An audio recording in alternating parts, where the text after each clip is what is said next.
want you to do is be my love. So don't give away my love. So don't give away my love. So don't give away your love. Hey y'all, welcome back. I told y'all I was coming back with another video. This thing beeping, so hold on. Number one, I told y'all I was coming back. I was gonna let y'all know the story about the one who last name I have. So I guess you can say, what am I gonna call him? We'll call him daddy number one. Boom. And then the biological daddy would be daddy number two. If I do make any other videos regarding this daddy situation, that'll be what we refer to them as from now on, daddy one and daddy two. So if you have not seen the previous video regarding me meeting my biological father at the age of 18, make sure y'all click over and watch it. But as y'all can see, y'all see my intro got music now. I added a little song to my intro. I still got to add a song to my outro, maybe. I don't know if I want a song on it or not yet. But y'all see I'm still tweaking my videos. I'm still recording on just my iPhone 13 Pro Max. So y'all let me know what the quality looking like. Okay, daddy number two. So daddy number two was in my life from birth on up. That's who's on my birth certificate. That's who signed my birth certificate. That's whose last name I have. All of that. So I don't know when I started staying with my granny them, because again, I was little, y'all. I don't remember half. I remember the key parts. That's all I could tell y'all. So I'm not sure when I started staying with them. All I remember is everybody saying mom used to take me to daycare and my granny would come pick me up. Like, she don't want to be there. She crying and stuff. I don't know if she was calling to check on me or what was going on. But she'll come pick me up from daycare and we'd go to the candy store all the time, every day. So yeah, I really, the whole time, my whole 18 years of existence, I really thought this man was my father, my biological dad. That was all I knew as a dad up until I was 18 years old. Never knew nothing different. Nobody ever said anything different. It was always, that's my daddy. So boom. I remember when I was, I think 4, me and my granny went shopping. She took his check. We went to Dillard's and she bought me this lavish coat, y'all. If y'all think I'm something now, imagine a 4-year-old me. So just imagine me at 4 years old, being a little princess, being a spoiled brat. I pick up this $400 coat. Boom. Granny had his check. So what she do? She spent that shit, okay, on her baby, a $400 coat, because she wanted me to have it. And that's when I picked out. And I remember always telling my granny I needed a cup of milk before I went to bed every night. Yeah, I'm a big milk fanatic. I'm still big on milk, probably not as hard as I used to be when I was little, but I love my milk. Here go my food, y'all, so hold on. But anyway, yeah, I just remember sharing it with my auntie, and me always want milk. And she said she would try to give me the milk, and I'd be like, no, I want my granny to do it. So they had to go wake my granny up for her to just to pour me some milk in my cup. And I had the little straw cup, y'all. Y'all know the cup, the little clear cups you twist the top on and your straw like curve. Y'all know what cups I'm talking about. They still make them to this day because my baby has some. But that's the kind of cups I like. Them the kind I drunk out of. And my granny used to have to get up in the middle of the night to go pour me some milk because I didn't want nobody else to pour it but her. Now, if that ain't a damn break, y'all tell me what it is. I wish my baby would try this shit right now because I'm gonna behave. Another thing I remember when his big fat girlfriend slammed my finger in the door. So that was one incident that happened. But again, I was little, so I felt like my dad was always there. In my younger childhood now, we're gonna fast forward to my 5th grade graduation. My 5th grade graduation, the only people I remember being there is my mom, her girlfriend, and my grandpa. I call my grandpa Poppy. Well, that's what he wanted us to call him, so we always call him Poppy. Him, my mom, my grandma was probably there, and mom and girlfriend. I remember them 4 people being there. My auntie might have been there too. Hold up. They might have been there too, but I think that I remember him being there because me and him took a picture together. And I remember my mama and her girlfriend being there because we took a picture together. If I can find those pictures before I upload this video, I'll make sure I put them in the video. I want to say I got them on my Facebook page. If not, I know they in a photo album because my mom and grandma still have photo albums. Yeah, my grandpa was there for everything. When I was in elementary, he used to bring me lunch every day. If he wasn't bringing me lunch, my mom would be bringing me some lunch. They used to bring me Sonic salads. Or, something from Sonic, but I was big on their salads at that time. Y'all probably don't even know Sonic soul salad, but baby, they used to be fire. The grilled chicken salad, boom. Why they stopped selling salads, I don't know, because them hoes was fire. I remember mom used to bring me Brewster's. Ooh. If you from Little Rock and you knew what Brewster's was back in the 90s, it used to be right there on 12th Street by Madison Heights Apartments. Baby, they had the finest food ever. So, mom used to bring me Brewster's. My grandpa used to either bring me Brewster's or Sunny salads. Mom used to bring me Sunny salads, whatever I wanted for lunch. Baby, that was bringing it. My grandpa was, he was gonna do whatever for me. So,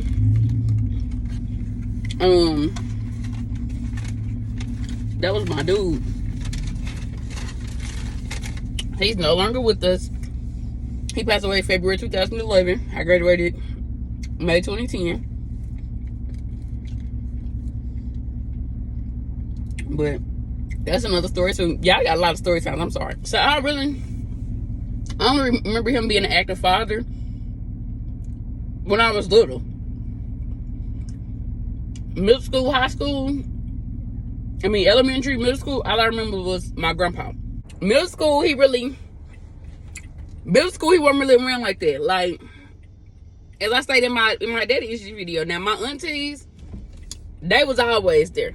Anytime I wanted to come over their house, anytime they wanted to come get me, anytime I just wanted to get out, whatever, or any type of holiday was going on, then when my grandpa, they coming to get me. You know what I'm saying? It was never my daddy picking me up on the family holiday. Shit, half time he wasn't even fucking there on the damn holidays, or he wasn't even around the family his damn self. You know what I'm saying? So it was always him chasing behind some female. Boom, end of that. So here go this damn seatbelt again, y'all. Hold on. Okay, so now I'm gonna eat my ice cream, y'all, because I don't want the milk and it looks so good. Okay, so yeah, he was always chasing some female. Whatever he had going on. So yeah, they'll be the ones picking me up for holiday events, family events, kickbacks, barbecues, anything of that nature. It was always my aunties, my uncle, or my poppy picking me up. It was never him. I gotta count on my hand how many times they might pick me up. But anyway, middle school, by the time I reached middle school, y'all, I was at the point of wanting a male figure in my life outside of my grandpa. You know what I'm saying? I wanted my dad there by the time middle school hit, because I'm a growing teenage girl at that time. I'm experiencing stuff. I'm going through puberty and all this stuff. I'm not saying he needs to be there for like sex advice, nothing like that. Nah, hell no. None of shit like that. I'm just saying, like, by the time a girl, is in her teenage years, that's when those daddy moments count the most. They count when you little, but when you little, y'all not really doing too much together. It ain't really too much that y'all could just do. But by the time in my teenage years, that's when the fuck I needed you the most, and you wasn't there. You know what I'm saying? You wasn't there when the shit counted the most. Point blank period. No matter how you look at it, you wasn't there when it counted the most. So, middle school, this is story time for y'all. But I'm gonna just say this. I'm not even gonna break the story down to y'all in this video.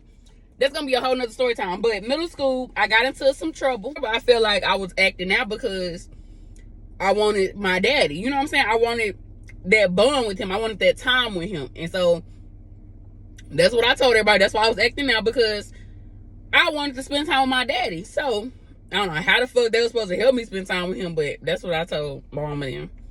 I don't know if I was just coming up with something out the ass or what, y'all. I don't even remember. But I remember saying it. So he came through, picked me up. We talked, whoop the whoop, whatever. And then after that, it was still went right back to the same shit. Now, we fell off. Our relationship was really on, off, y'all. On, off. It was like a light switch. Cut the shit on, cut the shit off. That's crazy, right?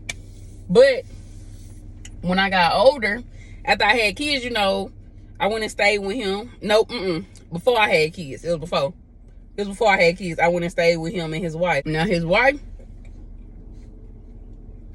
that's my ace boon coon. Me and her, we both Leos.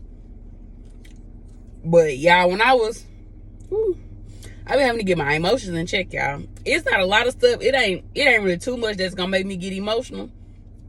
But stuff from my past, y'all, that shit is like a trigger.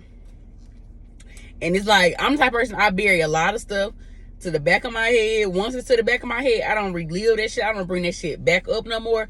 But when I bring it up and talk about it, it's like it hit that switch, and it's like, ooh, great for need, emotional.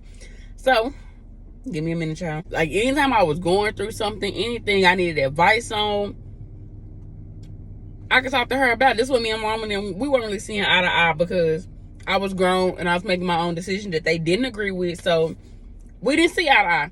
So who else I'm gonna talk to that's a grown female that didn't probably been through what I didn't been through? So I was talking to my, I used to vent to my stepmom about a lot of stuff. And like, that's just, she always been the person in my corner. Like, at that time, not now, but back then, she was always the person in my corner. Not saying, like, me and her, we don't have no beef like that. I still love her to death. We still communicate. It was me. I just kind of backed myself away from everybody, So, she's always the person in my corner. I'm talking to her about stuff. But I was staying with them. I stayed with them for like a month, I want to say. May have not even been a month, but I want to say it was about a month. I went to spend the night one night, and then I just kind of never left because I was going through some stuff. And my dad, they understood. It ain't like I was just slouching around their house and I was working. I was putting food in the house, whenever I was getting food stamps at the time. And I'd be like, if y'all want some food stamps, here you go. It's not like they was paying me for them. I'd just be like, here, take it and go get what y'all need because I'm staying here. So why would I not put food in the house and I'm eating y'all food? You know what I'm saying? That was back in 2012, before I got pregnant. And then, like, ever since then, we kind of just, it's been kind of like a light switch, y'all. Like, I don't feel like I can get into the whole dad relationship thing. Like, I feel like it's kind of too late, I feel like you wasn't there when it counted, so why should I give you a chance to be in a, to have a relationship with me now? Why should I give you a chance to build a relationship with me now? You know what I'm saying? Like, he got 2 other daughters or whatever, and then he got a stepdaughter. It's like, ooh, yeah, I be trying. But it's like,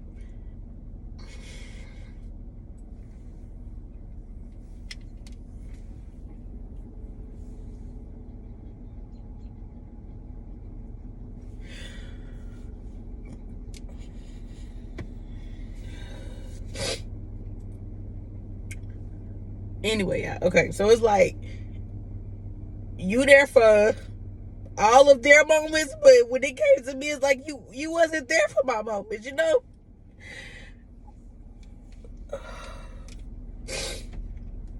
I'm sorry, y'all, but that's how I feel. It's like, you did all of this for them, or you helped them do this stuff that girls want their dad to be there to help them with. It's like, but you say, you my firstborn, I love you, all this other stuff, but then it's like, you don't show the shit, you know what I'm saying? So, yeah, if I don't know, it's just like, it's a lot of stuff I done buried to the back of my head. It's a lot of stuff that I've never talked about. It's a lot of emotions that I've never let out. It's a lot of emotions that I've never told anybody how I felt about certain stuff. It's like, when stuff happened to me, I don't talk about it. I just let the shit fumble, just keep growing and growing. And then it's like, I just put the shit to the back of my head and I keep moving forward. And that's really a reason as to why I started my YouTube, y'all. It was like, I want to be able to talk about stuff that I've never talked about. Like, it's different talking to somebody that and they probably are just gonna look at you fucking crazy, you know what I'm saying, versus somebody that you don't know and you can just be your raw emotional self if you want to. I'm not, like I said, I'm not an emotional person, but certain shit trigger me when it's time to talk about it, or when certain stuff is done. It's like, damn, you couldn't even do that shit for me. So the shit hurt, y'all. So then, like, for Mother's Day or whatever, he did it last year too, but he put up a post or whatever, saying, oh, I'm so proud of my daughter and happy Mother's Day and I love y'all. All this stuff. Y'all didn't even like the post. I didn't comment back on the post. Even though he put up a picture of me, it's like, bro, that shit is fake as fuck to me. You know what I'm saying? Like, bro, you wasn't fucking there when it counted. You not here now when the shit can count again. Which is why I'm not open to building a relationship at this point in my life. Bro, I'm finna be fucking 30 years old. What the fuck I'm gonna need a daddy for now? You know what I'm saying? The fact of the matter, when it's time for my wedding, I can't even call you and be like, hey, you wanna walk me down the aisle? That shit wouldn't even fucking feel right, bro. I'd rather have my brother walk me down the aisle than my own fucking father. You know what I'm saying? Like, shit like that. The shit is fucking emotional. Nobody would ever understand how I fucking feel. Nobody would ever understand just, bro, what I've been through. That most people be like, I never knew you went through that. It's shit that I've been through that my own mama don't even fucking know that I've been through. I don't talk about shit. I bury the shit and I won't talk about it. I silently cry to myself. And that's just what it is. Probably what the problem is. I should probably just open up more, but I'm not an open person. But y'all, I didn't make this video long enough. I didn't cry. I wasn't supposed to fucking cry on camera.